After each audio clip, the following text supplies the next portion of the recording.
Assalamualaikum, saya Nur Aini Maria. Hari ini saya akan menyampaikan sebuah pidato yang bertajuk Komuniti Prihatin Alam Semesta Terjamin. Yang dihormati Tuan Pengerusi Majlis, Yang Berusaha Tuan Pengetua, para hakim yang ahli lagi bijaksana, guru-guru, seterusnya rakan-rakan yang dikasihi sekalian. Assalamualaikum warahmatullahi wabarakatuh dan salam sejahtera. Berdirinya pokok kerana batangnya, berdirinya bangunan kerana tiangnya, tetapi berdirinya saya pada pagi yang mulia ini tidak lain, tidak bukan untuk menyampaikan sebuah pidato, iaitu Komuniti Prihatin Alam Semesta Terjamin. Hadirin sekalian, sebelum saya meneruskan ia, izinkan saya mendefinisikan tajuk pidato saya pada hari ini. Alam sekitar adalah sesuatu yang penting dalam kehidupan manusia, tidak mengira bangsa, agama dan negara. Alam sekitar ini termasuklah kawasan-kawasan tumbuhan hijau, udara dan air seperti sungai dan laut. Alam sekitar masa kini semakin tercemar kerana terdapat pihak-pihak yang tidak bertanggungjawab telah melakukan pencemaran seperti pembuangan sampah di sungai-sungai, penggunaan baja-baja kimia dan pelbagai lagi. Alam sekitar seharusnya dijaga kerana alam sekitar bukan hanya digunakan pada masa sekarang tetapi akan digunakan sehingga beratus-ratus tahun lagi. Oleh itu, untuk mengembalikan kesegaran alam sekitar, beberapa langkah menjaga alam sekitar perlu diambil. Indikator pertama saya, langkah-langkah yang boleh diambil adalah melalui pendedahan media massa. Media massa ini termasuklah televisyen, radio, telefon bimbit, komputer dan surat khabar. Pada hari ini, media massa memainkan peranan penting dalam membentuk cara pemikiran semua pengguna.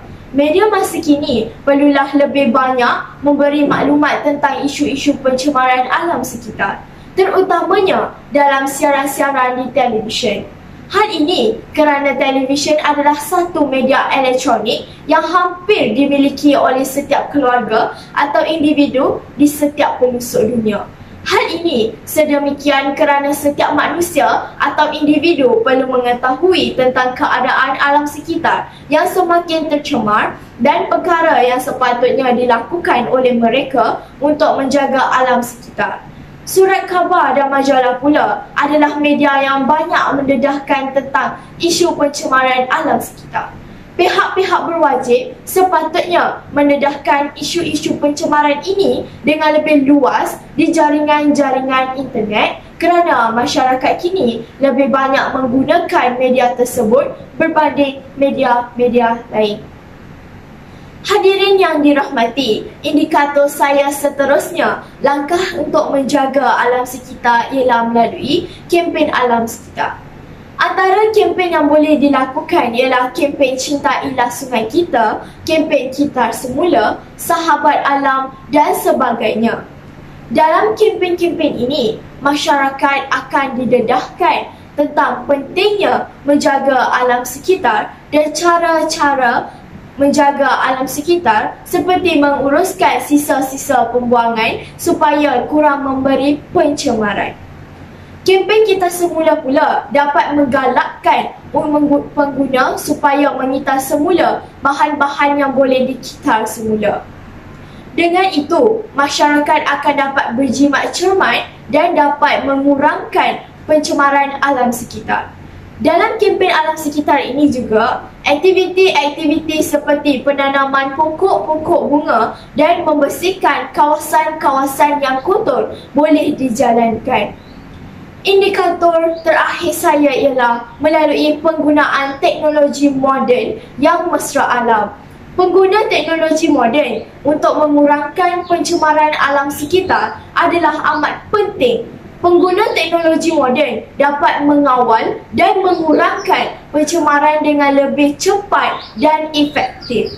Dengan adanya teknologi moden, tumpahan minyak di lautan adalah lebih mudah dibersihkan tanpa meninggalkan sisa tumpahan minyak.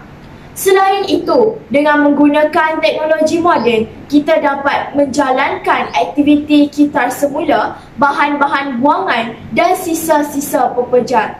Hal ini sudah tentu akan dapat mengurangkan pencemaran yang disebabkan oleh pengurusan sisa pepejar yang tidak sempurna.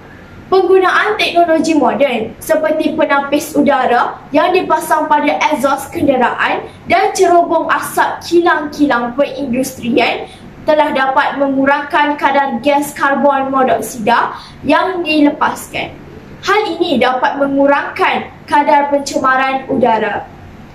Bonda, ayanda, kekanda dan adinda sekalian, sudah terang lagi bersuluh pihak kerajaan dan badan-badan bukan kerajaan yang berkaitan haruslah memainkan peranan penting dalam memulihkan dan memelihara alam sekitar.